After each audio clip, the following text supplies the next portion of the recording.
God. Ask God.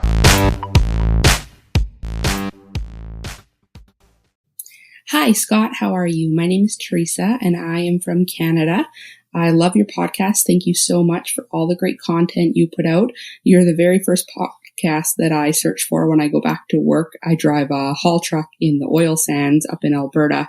And when I come back to work, you're the first podcast that I check to see if there's any new episodes. So keep up the good work. My question is, my second product went live on Amazon just over a month ago, and it's still in the middle of the second page. I follow what you have taught. I've ran really aggressive PPC campaigns the whole time. I actually also did a Zon blast for this second product, but it's still stuck on about the middle of the second page for my main keyword. It is on the first page for a couple other keywords right now, but that's definitely not where most of the traffic is. So just wondering if you have any other advice on how to improve the ranking. I'm curious to know if the length of time that other people's products have been live for is an issue in the algorithm. I think that most of the people on the first page have been selling for a couple of years, so maybe it's going to take longer to get up there. Anyways, any advice that you have would be much appreciated, and thanks again for everything you do. Bye. Hey, Teresa, thanks so much for the question, and thanks for taking me along with you on your commute and your ride. And I'm honored, and I'm really grateful that you're doing that. So awesome. Thank you so much. And I'm glad that it's been somewhat helpful for you. To kind of let's kind of talk about this. Let's break this down here.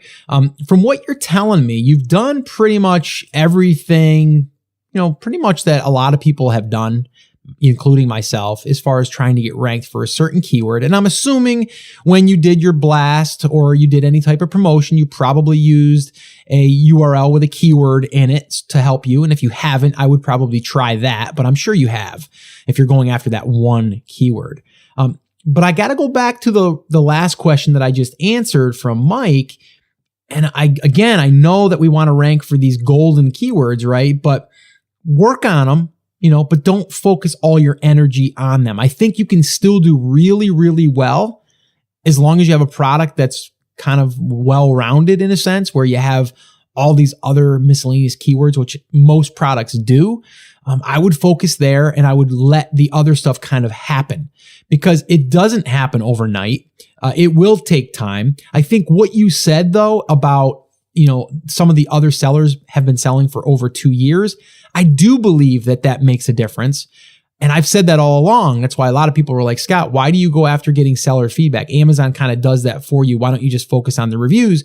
Because I want to make sure that my seller's account is getting stronger. It's getting more mature. It's getting more authority, because I know in the long haul and here in the long term, that is going to make a difference in my belief. Okay, it's kind of like a website that's been around for a couple of years. When you post a new piece of content on that blog or that website, it's going to rank easier and quicker in Google because you've already got a name for yourself in a sense, right? You've been seasoned. But a newer listing, they're brand new. And again, I think Amazon's going to make it even harder for someone just coming on and doing a blast and all of a sudden ranking on page 1. They have to. Because it's, you're in a sense, you're manipulating the system. It's not natural. It's not organic. So I do think that's going to be a harder road, to go down. So that's why I think that number one, you should be building your seller's feedback on your account, on your main account. So this way here, you do have a seasoned account, a site that has authority. So this way here, when you post new products, you will be the one that will rank quicker for these keywords, even if you do minimal effort. So I definitely think that that's something that you should focus on. The other thing is, it's like anything else, right? Consistency. Yes, I know you did a blast. I know you're doing pay-per-click, but you got to do it consistently. It's going to take time. It's going to take doing it over and over again. Not saying you got to do a blast all the time, because I don't think that's the answer. But I do think that even in a sense of, let's say, for example, you're going after that keyword, and let's say instead of doing a blast, you put pay-per-click on that keyword really heavy for a day, and on that day, you reduce your price just to get sales through that keyword. So that's another little tip there. Just do it for a day, right? And then get an influx of sales through that keyword by you driving pay-per-click traffic to it. So that's another way to do it. But you want as many transactions to happen through that keyword. So the other thing is you got to ask yourself is, how many sales are happening with your competitor that he's getting or she is getting every single day through that keyword? It's hard to really say, but how many sales in general are they getting? Are they getting 20? Well, if they're getting 20, you probably are going to need 20 sales a day